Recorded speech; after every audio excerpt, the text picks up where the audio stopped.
Krutyam naram chaiva narottamam Devi Saraswati Vyasam Dhiraye Nashtaprayeshu Vadreshu Bhagavata Sevaya Bhagavati Uttama Shloke Bhaktir Bhavati Naishtaki Rudraj Srimad Bhagavatam ki jai.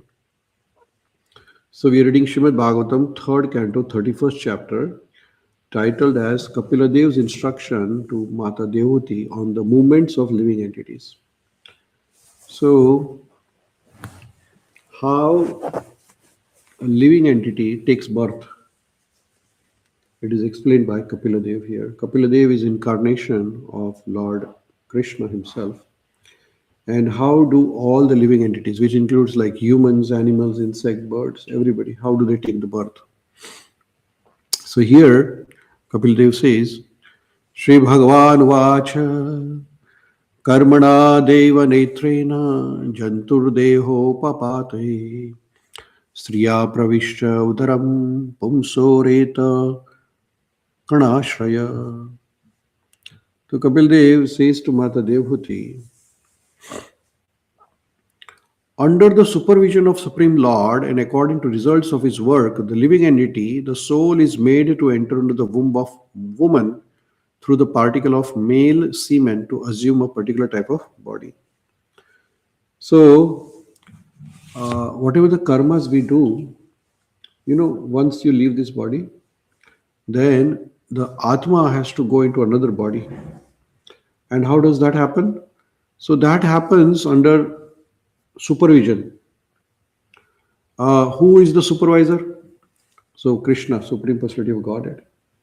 And then, according to your karmas,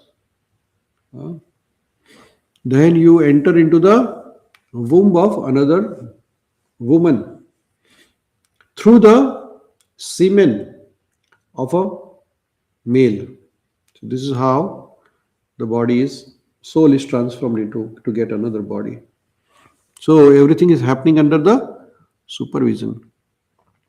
And Prabhupada ji is explaining about how the things happen, Everything is under the supervision of the Supreme Personality of Godhead. So this I read last time, so we'll go to the next shloka. Then what happens? Kalalam tvaikaratrena pancharatrena babudhadam dashahena tu karkanduha peshyandam va tatah param. So now the sperm has entered into the womb of mother. Then what happens? Can you read? On the first night, the sperm and the ovum mix, and on the fifth night, the mixture ferments into bubble. On the 10th night, develops into foam like a plum, and after that, it gradually turns into a lump of flesh or an egg, as the case may be. So now the sperm, the process, the physiology is explained. What happens when the sperm enters into the womb of a mother? So there is an egg. Woman releases the egg, and then sperm comes, and then there is fertilization. So the sperm and the ovum, they mix on the first night, and on the fifth night, then they mix together and forms a bubble. Actually, this is scientific. I have studied embryology also in the medical books. And Srimad Bhagavatam is written how many years back? 5,000 years back. And embryology is like new, but this is exactly what happens in the embryology. So it says, on the 10th night, there is a plum.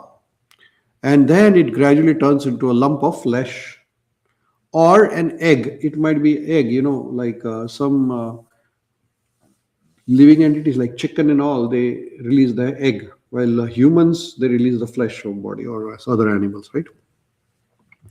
So here, the exact process is explained by Kapila Dev to Mata Devhuti. The body of a soul, Prabhupada says, develops in 4 different ways according to the different sources. One kind of body that of a tree and plants sprouts from the earth. The second type of body grows from the perspiration.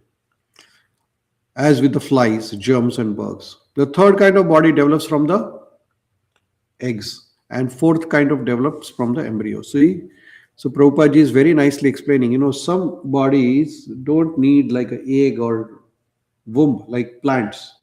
Plant just grows like that. While the flies grows from the sweat, perspiration, and then germs and bugs. And the third kind is from the eggs. Eggs are like chicken and all those things.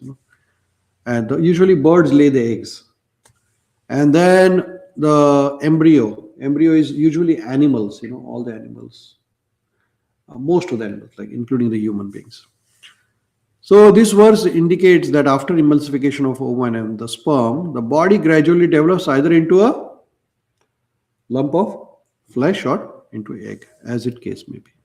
In the case of birds, it develops into an egg, and in the case of animals and humans, into a lump of flesh. Now, next one is further. Prabhupada says, Masena tu shirodvabhyam bhavangriyadi anga vigraha nakhalomasti charamani linga chidro dabhavastribha. In the course of a month, the head is formed. So now 10th day, up to 10th day is described, the flesh is formed, right? Then what happens after a month? A head is formed. And the end of 2 months, the hands and limbs and other limb sticks, other body parts. So you see, exact embryology. Srimad Bhagavatam explaining embryology. Science. So Srimad Bhagavatam is a scientific book. It's not about fanatism, or it's not about anything. It is science of life. So here what is saying Srimad Bhagavatam? At the end of 2 months, what happens? Hands, feet, and all the limbs develop. And by the end of 3 months, the nails, fingers, toes, body hair, bones, and skin will appear. This is exactly it is. Yeah? As do the organs of generation and other apertures in the body, namely the eyes, nostrils, ear, nose, mouth, and anus. Now, currently we have an ultrasound. Ultrasound test? With that you can see, but that time when Kapila Devi is explaining to Mata Devati, this ultrasound didn't exist. So how do they know exactly where, what time, what happens? How do they know? This is exactly what the Shastra is all about. Our Shastra is beyond the gross things. Our Shastra is beyond material things. It knows exactly what is happening. Huh? And further, says, Chaturbhi dhatava sapta panchabhi kshata trada udbhava shadbhir jarayunavita kushko brahmyati dakshine. Further read. Within 4 months from the date of conception, the 7 essential ingredients of the body, namely child, blood, flesh, fat, bone, marrow, and semen, come into existence at the end of 5 months. Hunger and thirst makes themselves felt, and at the end of 6 months, the fetus, enclosed by the Amnion. begins to move on the right side of it. You see how detailed it is? It is very, very detailed. It says that within 4 months, the 7 ingredients which is there in the body. What is that in the body? Blood, chyle. Chyle is the bile which digests the food. Then muscles, then fat, then bone marrow which forms the blood elements. Then semen. Everything is developed. And at the 5 months, the child feels hungry. Hunger develops. The sensation develops. And then thirst develops. And at the end of 6 months, there is a covering around the fetus, which is called amnion, begins to move, and then the fetus begins to move on the right side of the abdomen. You see that? Exact things are mentioned here, right? So, Prabhupada says, when the body of the child is completely formed at the end of 6 months, the child, if he is male, begins to move on the right side, and if it's female, she tries to move on the left side. Now, here see Srila Prabhupada giving more explanation. Actually, from the movement of the child, you can say whether it's male or female. You don't need ultrasound. You see that? Do you believe it?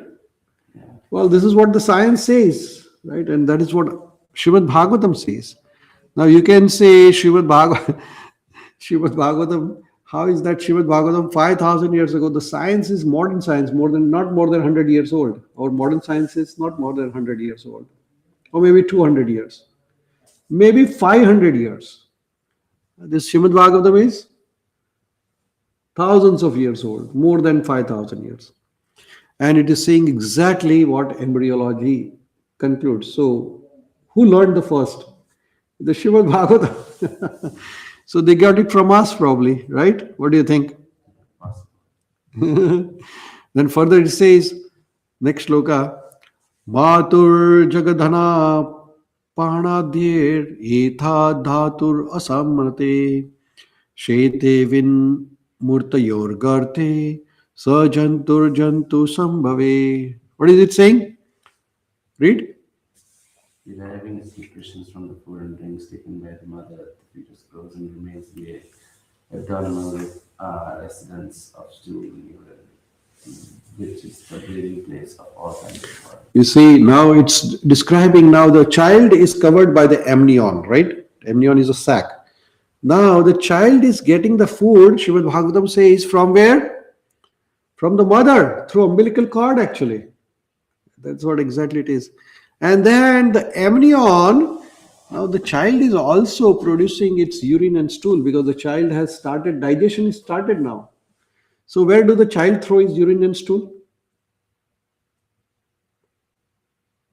In the same cavity, which is the abdominal cavity, amniotic cavity. So now the child is surrounded by the urine and stool of its own. Can you imagine? A child living in a cavity, a dark cavity surrounded by urine and stool. Would you stay in that place? Oh, you have stayed there. How come no? We all have stayed there. But if you have a choice, you won't stay there, right? But that is what the Srimad Bhagavatam is telling us, that we, as long as we take continuous birth, we have to go through that step again and again and again. So that is why once we read Srimad Bhagavatam and chant Krishna's name, we get this freedom from the repeated cycle of birth and death. You see, once we give up the body, we have to go through the same cycle again, as mentioned here. The soul through the semen go into the womb of the mother, there is union, then all this process which is mentioned here, and then you get the birth again. Yeah. So here Srila Prabhupada is explaining, in the Markandeya Puran, it is said that the intestine of mother, umbilical cord, which is also known as apiyani, joins the mother to the abdomen of child, and through the passage, the child within the womb accepts the mother's assimilated food. See, Srimad Bhagavatam and all the other Vedas, Srila Prabhupada is giving the example or quote from the Markandeya Puran. There also this umbilical cord is mentioned. The umbilical cord, scientists found recently 200, 500 is back. 200, I am not thinking 500. 500 is for, for the scientist. But Srimad Bhagavatam and all these Puranas, thousands of years, they know about this. In this way, the child is fed by the mother's intestine within the womb and grows from day to day. The statement of Markandeya Puran about the child's situation in the womb is exactly corroborated by, what does it say? Modern medical science. And thus the authority of Puranas cannot be disproved. You understand? You know, our Vedas and Upanishads and Puranas and Srimad Bhagavatam, this is a science. But do we read it? We think that is mythology. Because British, when they left India, what did they do? When they wanted to rule India, they said, oh, first thing we should do is destroy their culture. Because, once you disapprove your culture, then only you adopt somebody else's culture. Is that right? Do you agree with that? So what did British do is that they first of all destroyed all the Vedas and Puranas. They say this is a mythology. Mahabharata, Vedas, Puranas, what do they say? Mythology. What does mythology means? If you go to the bookstore here, the chapters bookstore, you'll find Srimad Bhagavatam, Ramayana where? In the mythology section. Do you think this is a mythology now? No, it's not. This is a science. This should be in the science section, right? Yeah. So, but they don't understand that, huh? Since the child depends completely on the assimilated food of the mother during the pregnancy, there are restrictions on the food taken by the mother. You see? Because whatever mother eats, the child has to eat that.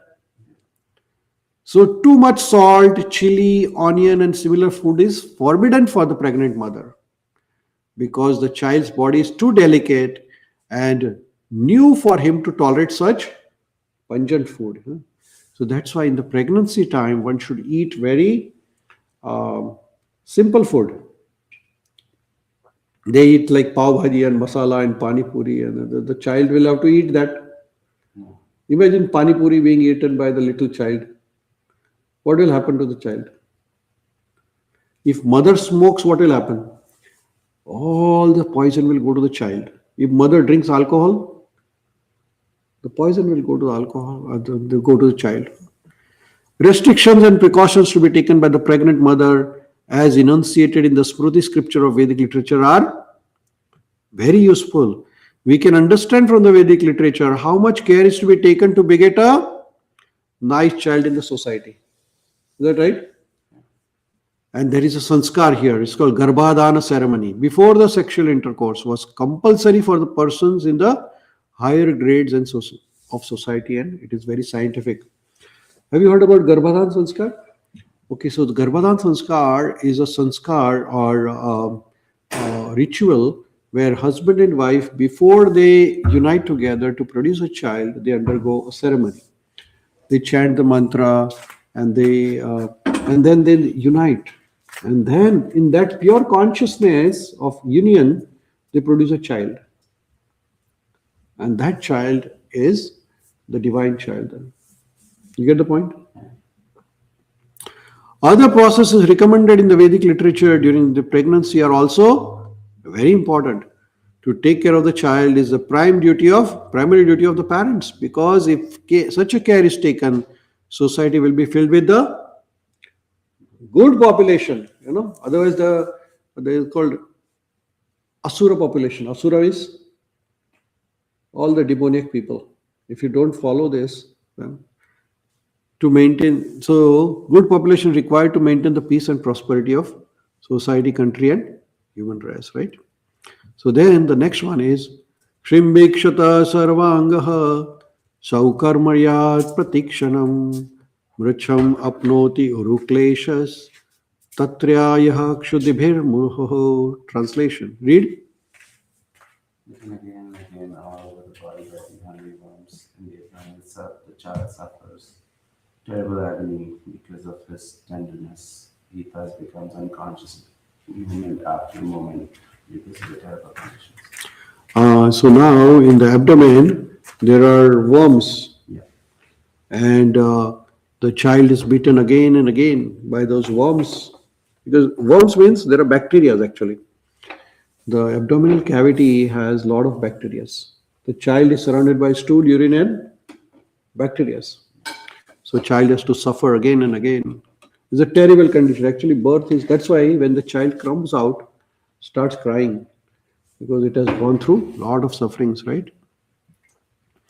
So purport, Sri Prabhupada says, the miserable condition of material existence is not only felt when we come out of the womb of mother, but it is present within the womb itself. So miseries are everywhere. Miserable life begins from the moment the living entity begins to contact his material body. Unfortunately, what does it say? We forget this and do not take the miseries of birth very seriously, right? Do you think it's miserable to take birth after reading this? Sure. There is a lot of misery, right? So we have to understand this. In Bhagavad Gita, therefore, it is specifically mentioned that one should be very alert to understand the specific duties, difficulties of birth and death. Just as during the formation of body, we have to pass through so many difficulties within the womb of mother, at the time of that, there are also many difficulties. You see, birth is difficult, right? Do you see that? And then the death also is difficult. and then the whole life is difficult. So what is fun? Is there any fun left? Everywhere there is a problem, right? So we have to understand this very carefully. As described in the previous chapter, one has to migrate from one body to another. And the transmigration to the body of dogs and hogs is especially miserable. But despite of such miserable conditions, due to spell of Maya, we forget everything. Is that right? So, spell of Maya, we forget that we have to go through this. Now, this is a human life. Next life might be dog or animal life. And become enamored by the present so-called happiness, which is described actually no more than the counteraction to the stress, right? So, and then further, Kapiladev is explaining how the child suffers because of mother. Katu tikshno na lavana rukshalambhir kulbane matra bhukte upashatah sarvangotha vedana. Translation. Owing to the mother's eating bitter, pungent foodstuffs or food which is salty or sour, the body of the child is incessantly suffers pain, which are almost intolerable. So the child is suffering within the womb of mother. And then further, Kapil Dev is saying, placed within the amnion and covered outside by the intestine, the child remains lying on one side of abdomen, his head turned towards his belly, and his back and neck arched like a bow. So here the position of the child within the womb is described, like this. You see, is it scientific? Exactly science would say, right? And then the last shloka for today is Kapil Dev says that the child does remain just like a bird in the cage without freedom of movement. At that time, if the child is fortunate, he can remember all the troubles of his past 100 births. How many? And he grieves wretchedly. What is the possibility of peace of mind in that condition? What is the possibility? Zero possibility, right? So, Purport Srila Prabhupada says, after birth, the child may forget about the difficulties of his past lives. But when we are grown up, we can at least understand the grievous tortures undergone at the birth and death by reading the authorized scriptures like Srimad Bhagavatam. If we do not believe in the scriptures, that is a different question.